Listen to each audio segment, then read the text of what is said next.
Nauna na pong sinabi na si Bato de la Rosa na pag nagkita sila na si Kerwin Espinosa, siguradong masusuntok daw niya ito sa mukha. Yung mga ganyang klaseng tao na naging physical, naging personal ang laban or ang atake, yun po ay mga taong hindi masyadong nag-iisip or posibleng mga taong litong-lito na at hindi na mapigilan ang bugso ng damdamin dahil sa galit, dahil sa takot, dahil sa pangamba at marami pa pong iba. Halo-halo na. Kaya kung titignan niyo po si Mr. Bato de la Rosa, hindi na yan mapakali. Sa puntong ito, siya na ata yung pinaka-stressed, pinakatakot na nilalang sa Pilipinas. Ayun, sinungaling daw etong si Kerwin Espinosa. Pero eto lang, sabi kasi na etong si Bato, hindi daw pwedeng maging witness nga etong si Espinosa dahil nga mahaba daw yung record, patong-patong daw na record ng illegal na gawain. So pinipilit daw kumbinsihin ang publiko na yung isang tao na walang record ng illegal, ang sinasabi ay siya, wala daw record ng illegal at si Bato de la Rosa ay gawing masamang tao.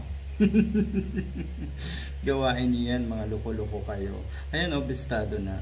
Kasi una, ginawa niyong masama sa Senator De Lima at ang iba pa. In-implicate niyo sa droga. Okay? At ginawa niyo ring masama unang-una itong si Kerwin Espinosa. Ako naniniwala. Naniniwala ako na mas mahaba ang record ng mga kabulastugan, kademonyuhan, kawalang hiyaan ni De la Rosa sa mahabang panahon. Ilang taon ba yan? Hindi yan syempre nagkaroon ng record. Walang kaso. Dahil nga na mayagpag yung mga yan, syempre. Naghari-harian. At yung marami bang hawak, hinawakan nila sa liig ang maraming tao na gustong magsalita. Kaya hindi nakapagsalita. So yung sinasabi niya, mahaba daw or patong-patong daw ang record na si Kerwin Espinosa. Naku, mukhang walang naniniwala dyan. Pero sa puntong ito, patong-patong na po ang magiging kaso niyo, Mr. Bato de la Rosa. Totoo yan, wala ka pang record.